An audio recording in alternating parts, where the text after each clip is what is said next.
వి gold trusted gold buyers మీరు తాకట్టు పెట్టిన బంగారాన్ని విడిపించి ఈ రోజు ఉన్న మార్కెట్ ధరకు కొనబడును.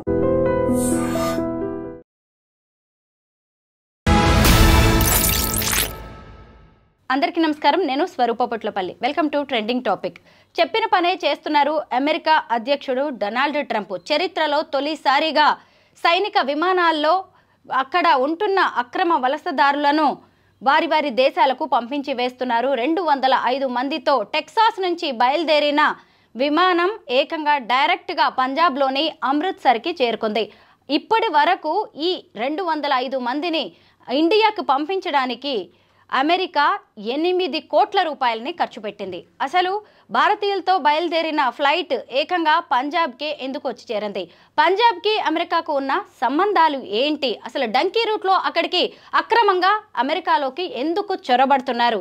అలాగే అసలు అక్కడి నుంచి విదేశీయుల్ని వెళ్ళగొట్టడాన్ని ఎందుకు ట్రంప్ ప్రభుత్వం సీరియస్గా తీసుకుంటుంది? వీటన్నిటి మీద మంచి అనాలిసిస్ అందించడానికి అమెరికాలో 15 ఏళ్లకు పైగా ఇమిగ్రేషన్ అటార్నీగా పనిచేస్తున్న జనిత కంచర్ల గారు నాతో పాటు ఉన్నారు. ఆవిడతో మాట్లాడదాం.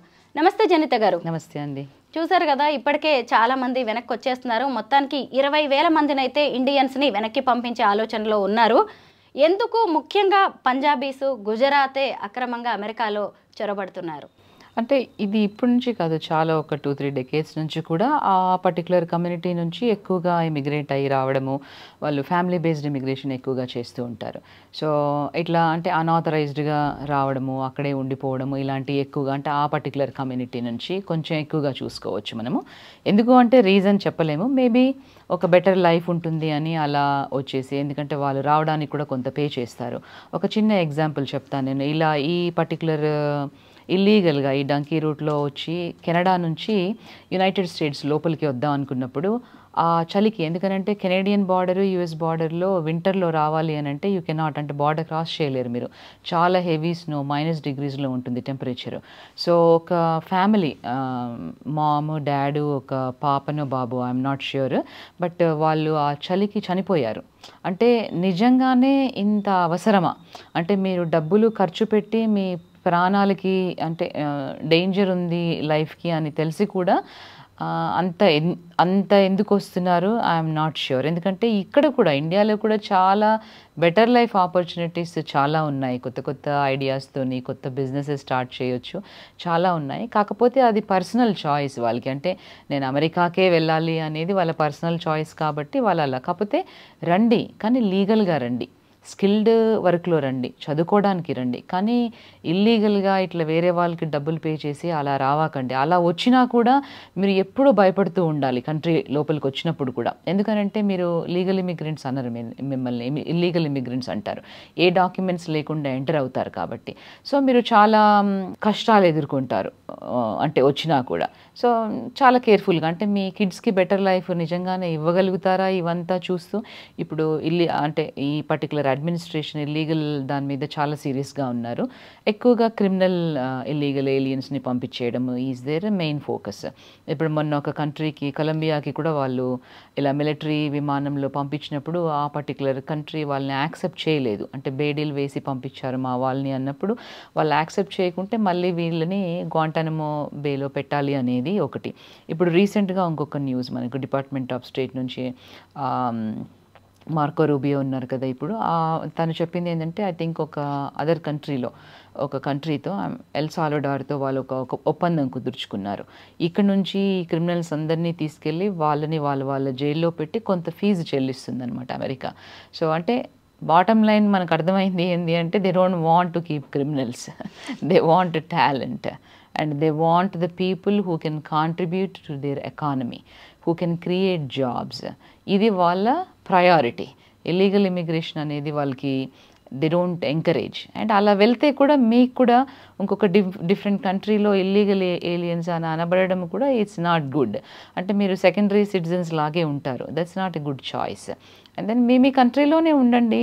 ఐ మీన్ ఇప్పుడు టెక్నాలజీ యూజ్ చేసి ఎక్కడ వాళ్ళు అక్కడ, అంటే ఈవెన్ ఉమెన్ కూడా ఒక చిన్న బొటీక్ నడిపిస్తూ ఉన్నారు వాళ్ళ ఇంట్లో నుంచి, అపార్ట్మెంట్స్లో నుంచి. దే ఆర్ స్టిల్ ప్రాఫిట్స్ చూస్తూ ఉన్నారు. So one step at a time. ఒకే రోజు నేను అంత వాళ్ళు అయిపోవాలి అని అంటే ఎవరు అక్కడికి చేరుకోవడానికి చాలా కష్టపడి ఉంటారు. ఒకే రోజులో మీకు అది పాసిబుల్ కాదు. One step at a time మంచిగా ఆలోచించి డెసిషన్ మేక్ చేసి ప్రాపర్గా లీగల్గా రండి. ఇప్పుడు మీరు చూస్తూనే ఉన్నారు, ఇల్లీగల్గా రావడం వల్ల కాన్సిక్వెన్సెస్ ఏముంటాయి. మీరు అక్కడ ఒక 10 సంవత్సరాలు ఉండి ఏదో ఒక చిన్నపాటిగా లైఫ్ ఎస్టాబ్లిష్ చేసుకుని ఉంటారు. సో అది అంతా వృధా అయిపోయింది కదా ఇప్పుడు వెనక్కి రావడం వల్ల. ఇంకొకటి ఏంటంటే ట్రంప్ తీసుకుంటున్న డెసిషన్ అందరినీ షాక్కి గురి చేస్తున్నది. చదువుకోవడానికి వెళ్ళి పార్ట్ టైం జాబ్ చేస్తున్న వాళ్ళ వీసాని క్యాన్సిల్ చేసేస్తున్నారు. ఇది చాలామంది తల్లిదండ్రుల్లో, స్టూడెంట్స్లో టెన్షన్ క్రియేట్ చేస్తుంది. మీరేమంటారు దీని మీద? అంటే అమెరికా అనగానే, అమెరికానే కాదండి, ఏ కంట్రీ అయినా కూడా వాళ్ళకి ఆ కంట్రీలోకి మనం వెళ్తున్నాము అంటే డెఫినెట్గా రూల్స్ ఫాలో అవ్వాలి. That is main thing. No matter whether it is America, India, Germany, Canada, ఏదైనా కంట్రీ అవ్వనివ్వండి. ఆ కంట్రీకి వెళ్ళినప్పుడు లేదు నేను ఇండియాలో ఫాలో అయినట్టు రూల్స్ ఫాలో అవుతాను, మా కంట్రీలో ఫాలో అయినట్టు ఫాలో అవుతాను అంటే కుదరదు. ఆ కంట్రీకి వెళ్తున్నప్పుడు నువ్వు యాక్సెప్ట్ చేసావు ఆ కంట్రీ రూల్స్ ప్రకారంగా నేను నడుచుకుంటాను అని.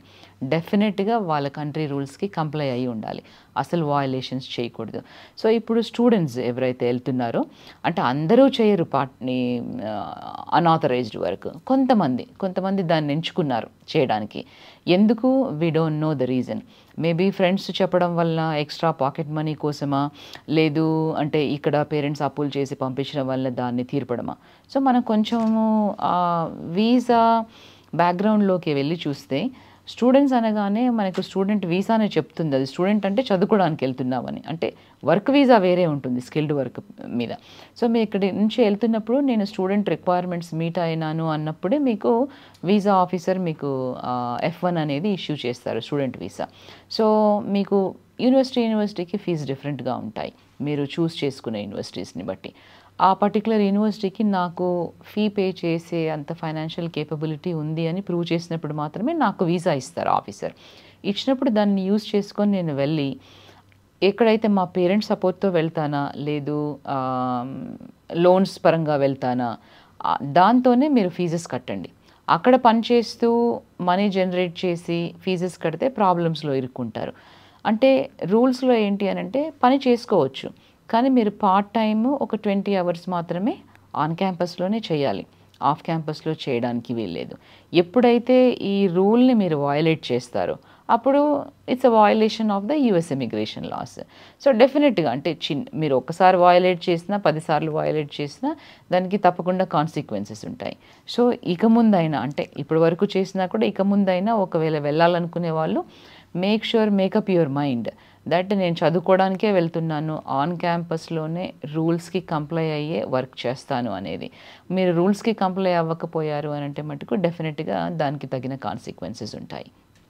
జనిత గారు, మామూలుగా మన కంట్రీలో అయినా సరే అందరికీ ఫినాన్షియల్ సపోర్ట్ ఉండకపోవచ్చు బాగా చదువుకోవడానికి. అలాంటి వాళ్ళు కూడా కాలేజ్ అయిపోయిన తర్వాత ఈవినింగ్ ఎక్కడో పని చేసుకుంటారు, ట్యూషన్స్ చెప్పడమో లేదంటే ఏదైనా ఆఫీసెస్లో పార్ట్ టైం జాబ్స్ చేసుకుని అది ఎర్న్ చేసి తీసుకెళ్ళి కాలేజ్ ఫీజెస్, రూమ్ రెంట్స్ కట్టుకోవడం లాంటివి చేస్తూ ఉంటారు కదా. మరి దీన్ని హ్యుమానిటేరియన్ గ్రౌండ్స్లో అమెరికాలో కూడా చూడొచ్చు కదా, దాన్ని ఎందుకు ఒక నేరంగా పరిగణిస్తున్నారు ట్రంప్? అంటే అక్కడి రూల్స్ అవి, అంటే ఆ కాన్స్టిట్యూషన్ ఎవరైతే ఆ కాంగ్రెస్ ఉంటుందో, ఆ లెజిస్లేషన్ ఉంటుందో, రూల్స్ అలా మేక్ చేశారు. అంటే F1 వీసా ఇప్పుడు కాదు, ఎన్నో డెకేడ్స్ నుంచి ఉంది. సో F1 రూల్స్ అనగానే వాళ్ళు ఈ కంట్రీకి వచ్చి డబ్బులు ఇచ్చేయాలి, చదువుకోవాలి. మళ్ళీ ప్రాక్టికల్ ట్రైనింగ్లో వాళ్ళు 3 years ఉంటుంది, అంటే అందరికీ ఉండదు 3 years. స్టెమ్ కోర్సెస్ అయితే 3 years ఉంటుంది. ఆ స్టెమ్ కోర్సెస్లో ఉద్యోగాలు చేసి డబ్బులు సంపాదించుకొని, అంటే ప్రాక్టికల్గా ఏదైతే నాలెడ్జ్ గెయిన్ చేస్తారో దాన్ని ఉద్యోగాలు చేసుకొని ఇంప్లిమెంట్ చేసి అండ్ H1B కన్నా మూవ్ అయిపోతారు, లేదంటే వెనక్కి వచ్చేస్తారు. అంటే ఆ కాన్స్టిట్యూషనే డిఫైన్ చేసింది F1 అంటే ఇలాగే ఉండాలి, వాళ్ళు చదువుకోవాలి, చదువు అయిపోయిన తర్వాత ఇలా వర్క్ చేయాలి, చదువుకునేటప్పుడు పార్ట్ టైం చేయాలి అనేది రూల్. సో మనం వెళ్తున్నప్పుడు మన కంట్రీలో చేసినట్టుగా అంటే ట్యూషన్స్ చెప్పుకుంటూ ఇలా డిఫరెంట్గా, అది in your own country. But United states immigration F1 రూల్స్ను అలా ఫ్రేమ్ చేసింది కాబట్టి మనం తప్పకుండా వాటికి కంప్లై అవ్వాలి. మన ఇండియన్ కల్చర్లో చూసినప్పుడు ఒక ఆడపిల్ల పుట్టింటికి వస్తుంది డెలివరీ కోసం. ఇప్పుడు చాలామంది అమెరికాలో ఉండేవాళ్ళు ఖచ్చితంగా అమెరికాలోనే డెలివరీ అనేది చేయించుకుంటూ ఉంటారు. ఎందుకంటే అక్కడ బేబీకి బర్త్ రైట్ సిటిజన్షిప్ వస్తుంది, రేపు తన లైఫ్ బాగుంటుంది, తన ఫ్యూచర్ చక్కగా ఉంటుందని. కానీ ఇప్పుడు ట్రంప్ తీసుకున్న జన్మతః వచ్చే పౌరసత్వ రద్దు అనే నిర్ణయం చాలామందిని షాక్కి గురి చేస్తుంది. ముఖ్యంగా ఏంటంటే ఆ తర్వాత February 20 తర్వాత పుట్టే పిల్లలకి ఈ రైట్ ఉండదు అని. ఓకే, మీలాంటి లాయర్స్ ఫైట్ చేసి దాన్ని కొద్ది రోజుల పాటు స్టే ఆపారు. కానీ అసలు ఒకవేళ ఫారిన్ కంట్రీస్ నుంచి, వేరే కంట్రీస్ నుంచి వచ్చిన వాళ్ళు అక్కడ పుట్టిన పిల్లలకి అక్కడి సిటిజన్షిప్ వస్తే అమెరికాకి నష్టం ఏంటి, ఇప్పుడు మన వాళ్ళకి జరగబోయే నష్టం ఏంటి? అంటే ఇప్పుడు ఈ బర్త్ రైట్ సిటిజన్షిప్ అనేది కాన్స్టిట్యూషన్స్లో 14th అమెండ్మెంట్ ద్వారా ఇవ్వబడింది. సో ఇది ఇంతకుముందు సుప్రీంకోర్టు కూడా అప్హెల్డ్ చేసింది అది ప్రాపర్ అని. బట్ ఇప్పుడు ఎగ్జిక్యూటివ్ ఆర్డర్ ద్వారా ట్రంప్ దాన్ని రద్దు చేయాలనుకుంటా ఉన్నారు. సో ఇది కొంత అంటే ఒక వరీసమ్, అంటే ఎస్పెషల్లీ మన వాళ్ళకి అంటే ఇండియన్స్ని చూసుకుంటే ఎక్కువ వర్క్ వీసాలో వెళ్తూ ఉంటారు అక్కడ, కాబట్టి అక్కడ కిడ్స్ బార్న్ అయినప్పుడు వాళ్ళకి ఆటోమేటిక్గా సిటిజన్షిప్ వచ్చేస్తుంది. సో ఇప్పుడు అది రద్దు చేయడం వల్ల అంటే ఆ ఇన్సెంటివ్ కూడా ఉండదు మన వాళ్ళకి. అంటే వీళ్ళు ఒక జనరేషన్ సాక్రిఫైస్ చేసినా కూడా నెక్స్ట్ జనరేషన్ బాగుండాలి అంటే కిడ్స్ కోసం అనేది వెళ్తూ ఉంటారు. సో అలాంటిది లేనప్పుడు అది ఇట్స్ ఎ డిస్కరేజింగ్. సో మీకు ఏదైతే ఈ మంచిగా క్రీమీ లేయర్ చదువుకున్న వాళ్ళు, ఆ టాలెంట్ ఉన్న వాళ్ళు వెళ్తూ ఉన్నారో, నిజంగా టాలెంట్ ఉన్న వాళ్ళని డిస్కరేజ్ చేయడం అది. సో ఇది కొంత అంటే ఇండియన్ ఇమిగ్రెంట్స్కి ఎఫెక్ట్ అవుతుంది. బట్ అది ఇంకా ఫుల్ లాలోకి రాలేదు. దాన్ని అంటే ఒక లా సూట్ ఫైల్ చేయడము, ఫెడరల్ జడ్జి దాని మీద ఒక టెంపరీ స్టే ఇచ్చారు. ఇంకా బోత్ సైడ్స్ నుంచి వాదోపవాదాలు వినిన తర్వాత ఈవెన్చువల్గా ఒకటి అవుట్కమ్ వస్తుంది.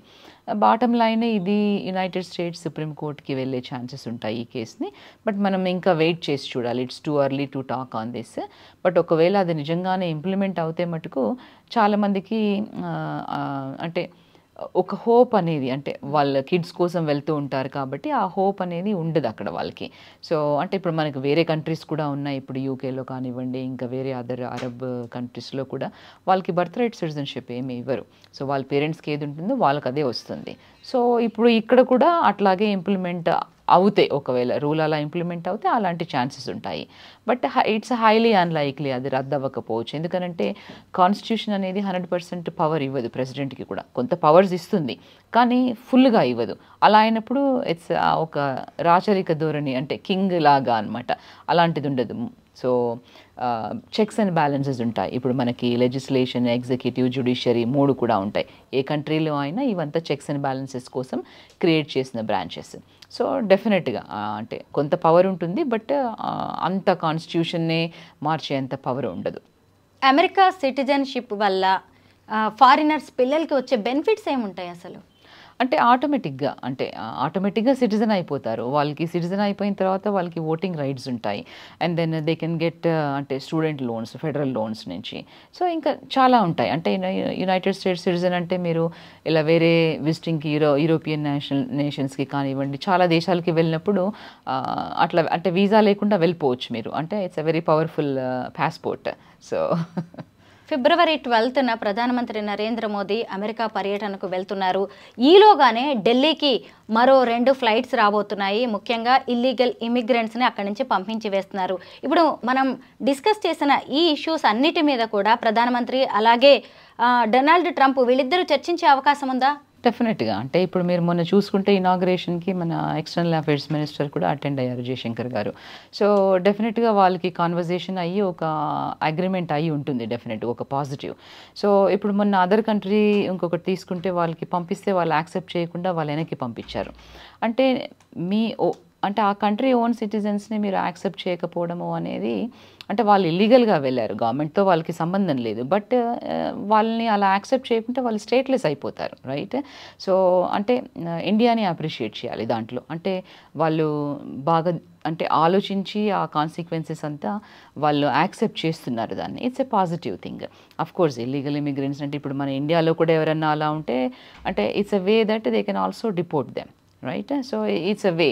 సో అన్ని కంట్రీస్ చేస్తాయి అలాగా. బట్ ఇండియా యాక్సెప్ట్ చేయడం అనేది అప్రిషియేట్ చేయాలి మనము. అండ్ ఇప్పుడు మోదీ గారు వెళ్తున్నారు అంటే అది డిఫరెంట్, అంటే ట్రేడ్ పరంగా కానివ్వండి, ఇంకా డిఫరెంట్ పరంగా. సో మనకు ఆల్రెడీ తెలిసిందే ఫస్ట్ టర్మ్లో హౌడీ మోడీ అనేది ఒకటి మనకి టెక్సస్లో జరిగిన ఈవెంట్లో బాగా, అంటే ఇద్దరు చాలా ఫ్రెండ్లీగా ఉండి మళ్ళీ ట్రంప్ కూడా ఇక్కడికి వచ్చారు. సో మేబీ వాళ్ళిద్దరి మధ్యలో అలాంటి బాండ్, ఫ్రెండ్షిప్ బాండ్ ఉంది కాబట్టి మంచి సత్సంబంధాలు ఉంటాయని హోప్ చేద్దాం. థ్యాంక్ యూ సో మచ్ జనీత గారు. యూ వెల్కమ్ అండి. Thank you for the opportunity.